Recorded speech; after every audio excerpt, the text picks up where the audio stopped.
ঢালিউডের এক সময়ের জনপ্রিয় অভিনেত্রী চিত্রনায়িকা শাবনূর দীর্ঘদিন পর্দার বাইরে থাকলেও দর্শকের আগ্রহের কমতি নেই এই নায়িকাকে নিয়ে। যদিও এখন সন্তানকে নিয়ে অস্ট্রেলিয়ায় থিতু হয়েছেন তিনি। এদিকে নতুন সিনেমায় আসার কথা জানালেও এখন শুটিং নিয়ে কিছু বলেননি। সম্প্রতি পোশাক নিয়ে ট্রলের শিকার হয়েছেন জনপ্রিয় এই অভিনেত্রী। সোমবার সামাজিক মাধ্যমে নতুন ছবি প্রকাশ করার পর তার খোলামেলা পোশাক এবং ওজন বৃদ্ধি নিয়ে নেটিজেনরা নানা মন্তব্য করেন। এতে নায়িকা ভক্তদের মধ্যে হতাশাও দেখা যায়। মঙ্গলবার নিজের ফেসবুক পেজে দীর্ঘ একটি পোস্ট দিয়ে শাবনূর বলেন, তিনি তার সোশ্যাল মিডিয়া নিজেই পরিচালনা করেন এবং ব্যক্তিগত অনুভূতি ভাগ করে নেন। পোশাক নিয়ে উদ্ভট প্রশ্ন তোলা নিয়ে ক্ষোভ প্রকাশ করে তিনি লেখেন, আমার পরিধান আমার ব্যক্তিগত পছন্দের ব্যাপার।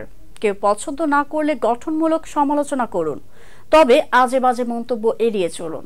তিনি আরো বলেন, অনেকেই আমার নাম ব্যবহার করে ব্যবসা করছেন, অথচ খারাপ মন্তব্য করতে পিছপা হন না। আমি আড়ালে যাব কিনা সেটা আমার সিদ্ধান্ত। অভিনেত্রী তার পোস্টের শেষে সবাইকে দৃষ্টিভঙ্গি, আচরণ এবং ভাষার প্রতি মনোযোগী হয়ে শ্রদ্ধাশীল হওয়ার আহ্বান জানান।